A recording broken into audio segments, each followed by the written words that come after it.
ओम श्री धन्वंतरे नमः। ओम श्री धन्वंतरे नमः। ओम श्री धन्वंतरे नमः। द योगा सिटी चैनल पर आप सभी मित्रों का आज की चर्चा में मैं स्वागत करता हूं। आदरणीय मित्रों, आज अंग्रेजी कैलेंडर के नव वर्ष का पहला दिन है, 1 जनवरी। आपको नए वर्ष की बहुत बहुत शुभकामनाएं। आप इस पूरे वर्ष निरोग रहें, स्वस्थ रहें। यदि पहले से कोई व्याधि है उससे भी मुक्त रहें, ऐसी मैं भगवान धन्वंतरी से प्रार्थना करता हूँ। आदरणीय मित्रों, वर्ष के पहले ही दिन मैं चाहता हूँ एक शुभ फल के औषधीय गुण बताऊं, और वह शुभ फल है नारियल। पहला दिन है, और जब आप द योगा सिटी चैनल पर इस वीडियो को देखें पहले ही दिन, नारियल फल की विशेषताओं को जानने का मौका मिले, इससे अच्छा और भला क्या हो सकता है। आदरणीय मित्रों, नारियल को श्रीफल भी कहते हैं। श्री यानी कि लक्ष्मी का फल, लक्ष्मी का फल श्रीफल, यानी कि हमारे जीवन में नारियल एकमात्र वैसा फल है जो एक परिवार की सभी समस्याओं का निदान कर देता है। कहते हैं कि एक नारियल मनुष्य की 100 विपदाओं को दूर कर देता है। 100 विपदाओं को। आप नारियल का एक पेड़ लगा लें तो आपकी 100 प्रकार की समस्याएं समाप्त हो जाती हैं। नारियल की जो टहनियां होती हैं वह ईंधन का काम करती हैं। नारियल की टहनी से आप झाड़ू बना सकते हैं तो आपके घर में झाड़ू बाहर का काम करती है। नारियल के पत्तों से आप हैंड फैन बना सकते हैं, हवा करने के काम आ सकती है। नारियल का जो तना है उसकी लकड़ियों का ढांचा खड़ा करके और नारियल के पत्तों को ऊपर ढक के आप अपने लिए घर बना सकते हैं।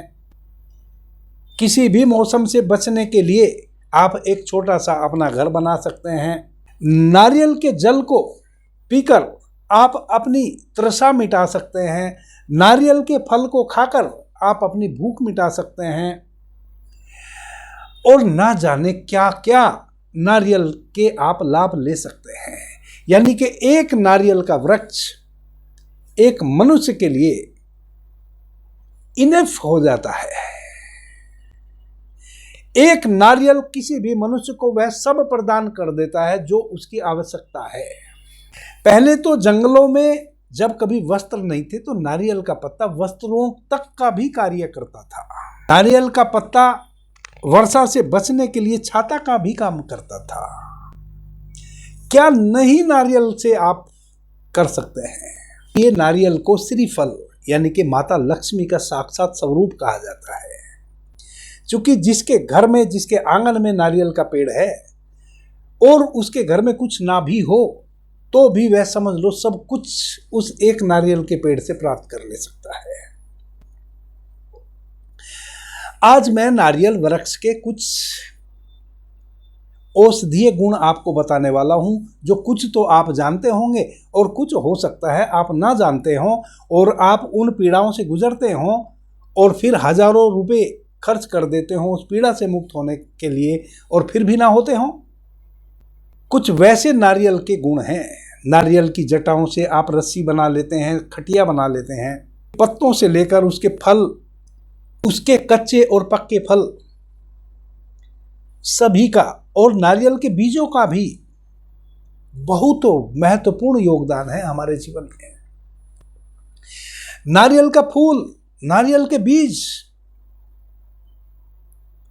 नारियल का कच्चा फल, पक्का फल, सभी प्रकार से हमारे जीवन में अमूल्य योगदान है नारियल का।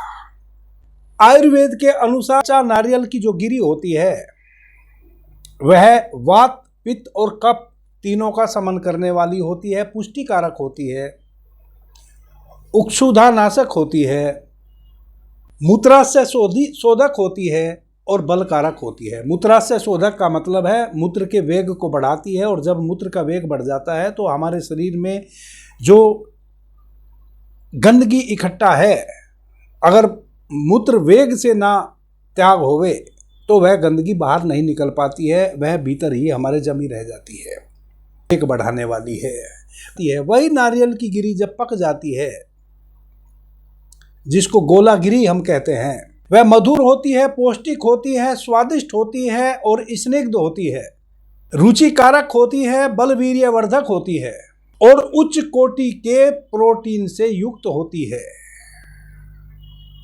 और मलावरोधक होती है। नारियल की कच्ची गिरी, कच्चा नारियल जब हम सेवन करते हैं, कच्चा नारियल यदि हम थोड़ा सा सेवन कर लें तो उसके क्या क्या लाभ आपको मिल सकते हैं, आपने कभी सोचा? आप तो कभी कभाल उसको खा लेते होंगे, लेकिन यदि कुछ व्याधियों में हम कुछ दिनों तक, सप्ताह 2 सप्ताह निरंतर कुछ मात्रा में कच्चे नारियल का सेवन करें चबा चबा के, तो क्या क्या आपको लाभ मिल सकते हैं, आप हैरान हो जाएंगे जानकर। कच्चे नारियल की गिरी में बहुत सारे वैसे एंजाइम होते हैं जो आपकी पाचक अग्नि को मजबूत करते हैं, आपकी मंदाग्नि को दूर करते हैं, यानी कि जो भी भोजन आप ग्रहण करते हैं वह भोजन सही समय पर डाइजेस्ट नहीं होता है, उसको कहते हैं मंदाग्नि होना। पाचक अग्नि की कमी के कारण ही तो भोजन सही समय पर डाइजेस्ट नहीं होता है। यदि आप कुछ दिनों तक थोड़ा सा नारियल का टुकड़ा चबा चबा के अच्छे से खाएं तो आपकी पाचक अग्नि मजबूत होती है, जठरा अग्नि मजबूत होती है, भोजन सही समय पर डाइजेस्ट होने लग जाता है।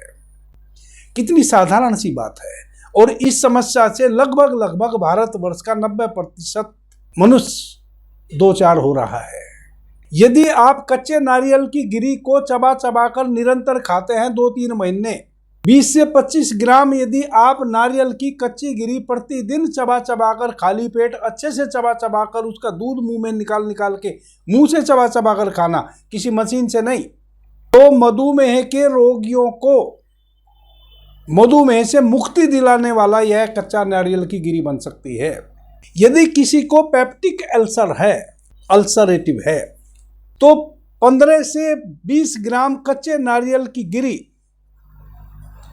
और उसके साथ 2 काली मिर्च मुंह में रख के अच्छे से चबा चबा के यदि कंटिन्यू खावे तो 40 से 50 दिन में आशातीत लाभ मिलता है पेप्टिक अल्सर वालों को, अकेली ये केवल 2 औषधियों से। परंतु निरंतर मुंह से चबा चबा के यदि खावे। और एक बात मैं बीच में ही मित्रों को कह देता हूं, कई मित्र कह सकते हैं कि जिनको दांत ना हो वो क्या करें, जिनको दांत ना हो वो नारियल ना खावें, उसके लिए और हजारों औषधियां हैं, वह खावें। नारियल वही चबा के खावें जिनके दांत नारियल को चबा सकते हों। जिन भाई बहनों को समय से पहले चेहरे पर झुर्रियां आ गई हैं, वह यदि 25 ग्राम नारियल की चटनी प्रतिदिन, 25 ग्राम नारियल की गिरी, 5 काली मिर्च, उसको बारीक मिक्सी में पीस के उसकी चटनी बना के भोजन के साथ कंटिन्यू लेवे, तो 2 से 3 माह में, चाहे आप जिस आयु वर्ग के भी हैं, आपके चेहरे की झुर्रियां 100% समाप्त हो जाएंगी। 2 से 3 माह इसलिए कह रहा हूं, लाभ तो आपको सप्ताह 2 सप्ताह में ही मिलना शुरू हो जाएगा, परंतु 100% आपकी झुर्रियां समाप्त हो जाएंगी यदि आप 2 से 3 माह निरंतर नारियल की 25 ग्राम चटनी 5 काली मिर्च के साथ बना के सेवन करते हैं। यदि कोई माता बहन उनकी माहवारी बिगड़ी हुई हो या कोई पुरुष में वीर्य की कमी के कारण नपुंसकता आ गई हो, वह कच्चे नारियल की गिरी का दूध निकालकर आधा कप प्रतिदिन सुबह खाली पेट 2 काली मिर्च पीस के डाल के पीवे, तो देखते ही देखते 2-3 सप्ताह के सेवन से माता बहनों का बिगड़ा हुआ मासिक धर्म सुधर जाता है, यानी कि नियमित हो जाता है। बिगड़ा हुआ मासिक धर्म का मतलब है समय से पहले मासिक धर्म शुरू हो जाना, बहुत अधिक दर्द के साथ शुरू होना, अत्यधिक रक्तस्राव होना, अत्यधिक ब्लीडिंग होना, इसको कहते हैं बिगड़ा हुआ मासिक धर्म। तो वैसी माताओं बहनों को 2 से 3 सप्ताह यदि निरंतर वह आधा कप कच्चे नारियल का दूध निकाल के, उसको पीस के और उसका दूध निकाल के उसमें 2 काली मिर्च का पाउडर डाल के और उसको प्रतिदिन खाली पेट सेवन करे, बिगड़ा हुआ मासिक धर्म वापस से सुधर जाता है। और यदि किसी पुरुष को वीर्य की कमी के कारण नपुंसकता आ गई है, नपुंसकता कई प्रकार की होती हैं, उनकी औषधियाँ भी कई प्रकार की होती हैं और वह मैं सभी बारी बारी से इस चैनल पर बता चुका हूँ। कई मित्र तो अब मुझे यह भी कह रहे हैं कि आप सन्यासी होकर नपुंसकता दूर करने की बात करते हो, वीर्य वृद्धि की बात करते हो, वीर्य बढ़ाने की बात करते हो, किसी की नपुंसकता दूर करने की बात करते हो और सन्यासी हो। कैसे सन्यासी हो? मैं उन भाई बहनों को यह कहना चाहता हूँ कि मैं ऋषि मुनियों की संतान हूँ। मेरे पूर्वज ऋषि थे, मुनि थे। जितने भी ग्रंथ मैंने पढ़े हैं आयुर्वेद के, वह सभी ऋषि मुनियों द्वारा ही लिखे हुए हैं। भगवान ब्रह्मा ने ही आयुर्वेद का विस्तार किया है और जितने भी हमारे आयुर्वेद के प्राचीन ग्रंथ हैं जो ऋषियों के द्वारा लिखे हुए हैं, उनमें सर्वाधिक जोर इस बात पर ही दिया गया है कि कैसे वीर्य धातु को आप अधिक से अधिक अपने शरीर में डेवलप करें। क्योंकि वीर्य धातु के कारण ही कोई व्यक्ति अत्यधिक बुद्धिमान हो सकता है, वीर्य धातु के कारण ही कोई व्यक्ति संकल्पवान हो सकता है, वीर्य धातु के कारण ही कोई व्यक्ति में ओज हो सकता है, वीर्य धातु की अधिक बढ़ी हुई स्थिति में ही कोई व्यक्ति गहन साधक हो सकता है। परमात्मा को भी वही व्यक्ति पा सकता है जिसके भीतर वीर्य की शक्ति हो। नपुंसक कभी भी किसी भी काम का नहीं होता, ना वह परमात्मा के काम का और ना संसार के काम का। मुझे कुछ भी कहने से पहले 1000 बार यह सोचो कि मैं जो कह रहा हूँ, जो औषधियाँ बता रहा हूँ, वह हमारे ऋषियों ने ही बताई हैं और मैं तो साधारण सा साधु हूँ। वह तो महान ऋषि थे। भगवान ब्रह्मा को आप क्या कहोगे? अश्विनी कुमारों को आप क्या कहोगे? महर्षि पतंजलि को आप क्या कहोगे? चरक महर्षि को क्या कहोगे? भृंग ऋषि को क्या कहोगे? माधवाचार्य जी को आप क्या कहोगे?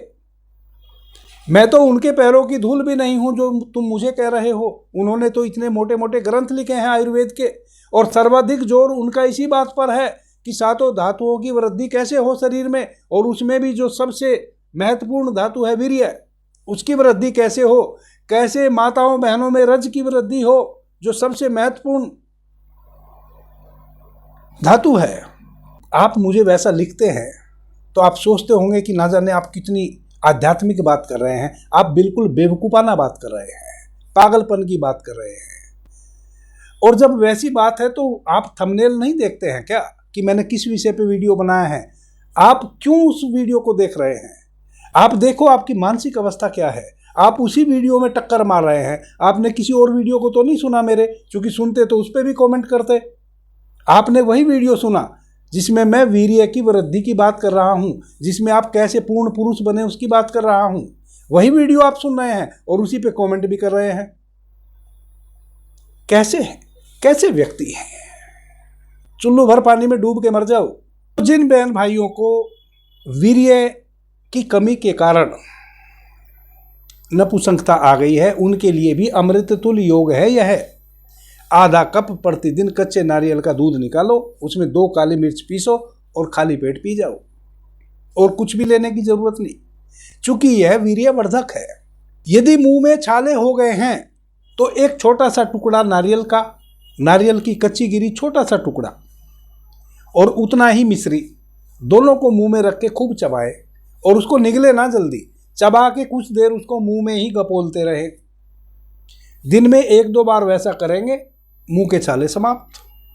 किसी के पेट में कीड़े हो गए हैं, चाहे वह छोटा बच्चा है या कोई बड़ा बुजुर्ग है, डोज का आप ध्यान रखना। 25 ग्राम नौजवान और बड़े बुजुर्गों के लिए डोज है, तो बच्चों के लिए उसी अनुपात में आप कम कर लेना कितना छोटा बच्चा है।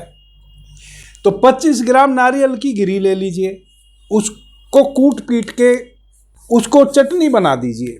25 ग्राम कच्चे नारियल की चटनी बना दीजिए और उतना ही फिर उसमें कैस्टर ऑयल मिला दीजिए, एरंड का तेल, और उसको रात्रि में सोने के समय खिलवा दीजिए जिसके पेट में कीड़े हैं।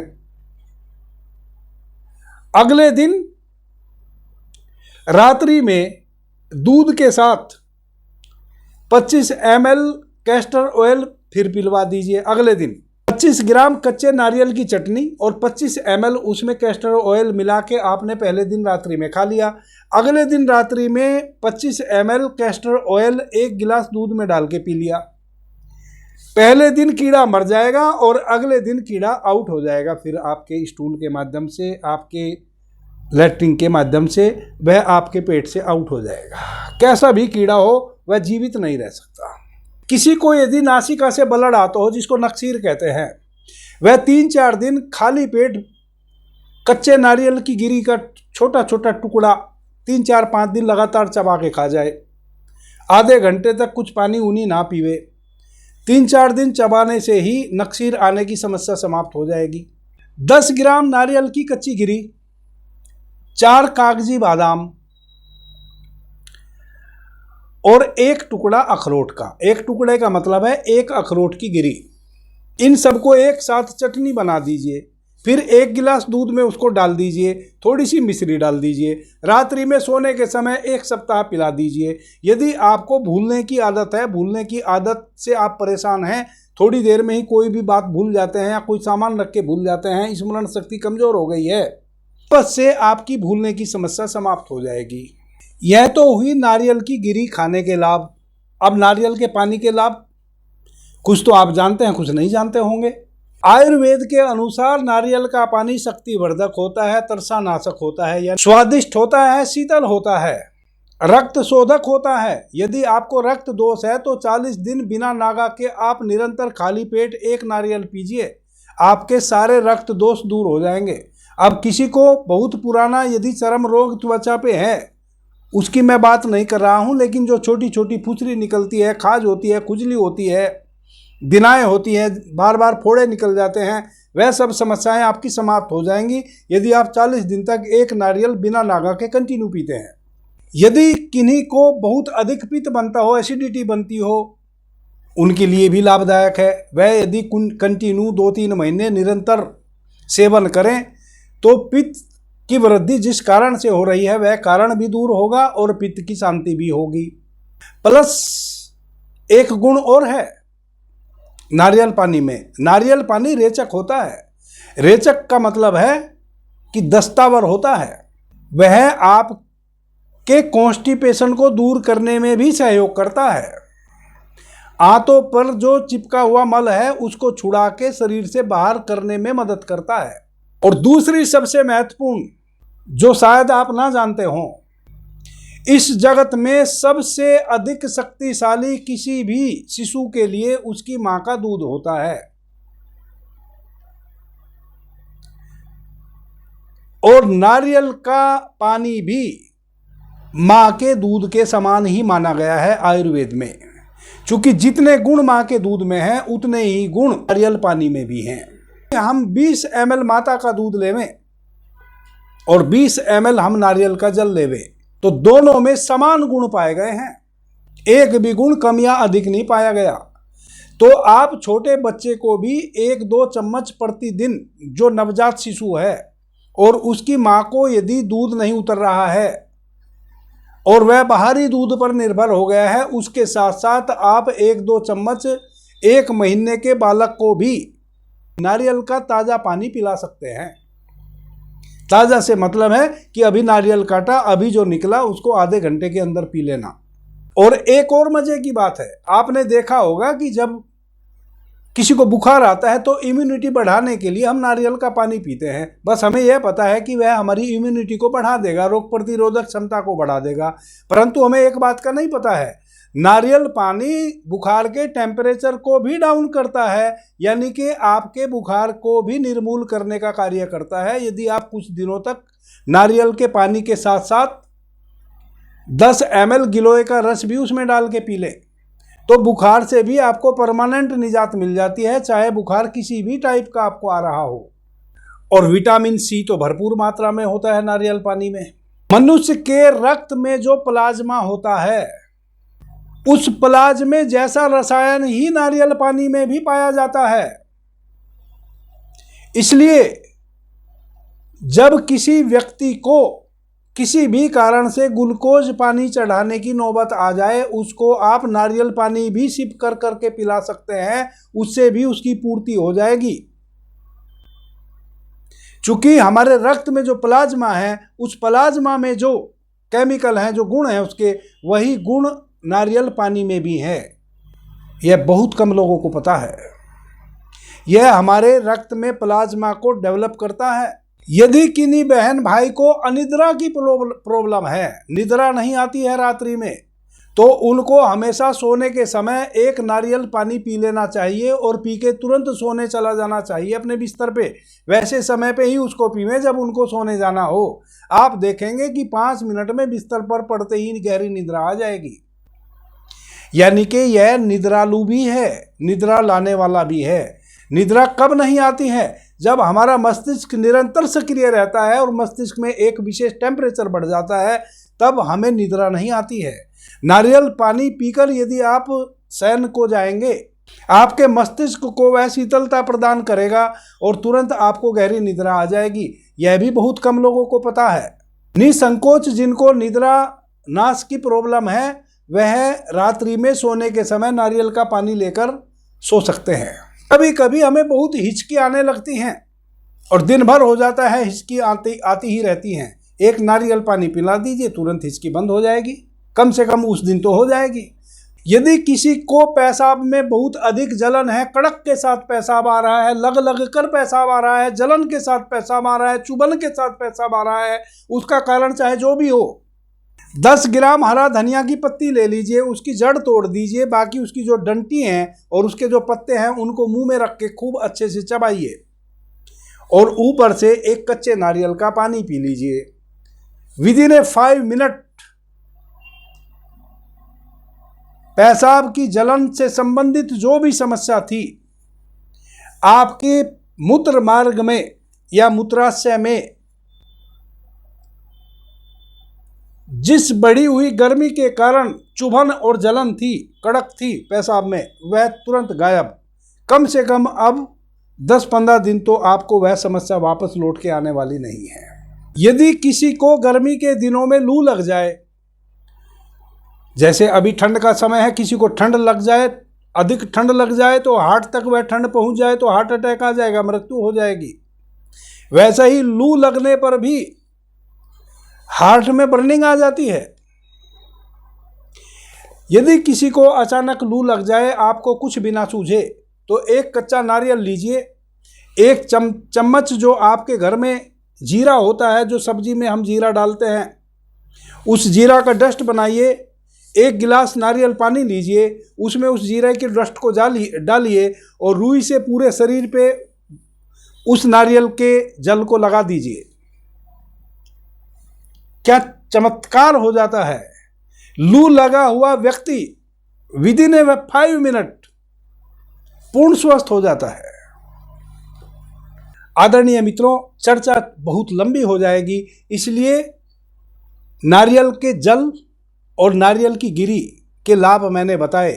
नारियल की जटाएं और नारियल का तेल, उसका हम किन किन समस्याओं में लाभ ले सकते हैं, जो कुछ आपको पता है और कुछ नहीं पता है, वह मैं अगली वीडियो में चर्चा करूंगा। चूंकि यह वीडियो बहुत लंबी बन जाएगी और आप भूल भी जाएंगे कि मैंने क्या क्या उपाय बताया है। तो आज की यह चर्चा हम यहीं तक सीमित रखते हैं। वापस से आप सभी मित्रों को मैं नए वर्ष की बहुत बहुत शुभकामनाएं देता हूं। आपके जीवन में सभी प्रकार सुख और लाभ को आप उपलब्ध हों, निरोग हों, स्वस्थ हों, कोई भी व्याधि आपको छूकर भी ना निकले, ऐसी मैं भगवान से प्रार्थना करता हूं। अभी के लिए इतना ही। आपने मुझे ध्यान से प्रेम से सुना, उससे मैं बहुत अनुग्रहित हूं। सभी मित्रों को मेरा प्रणाम, धन्यवाद। हर हर महादेव।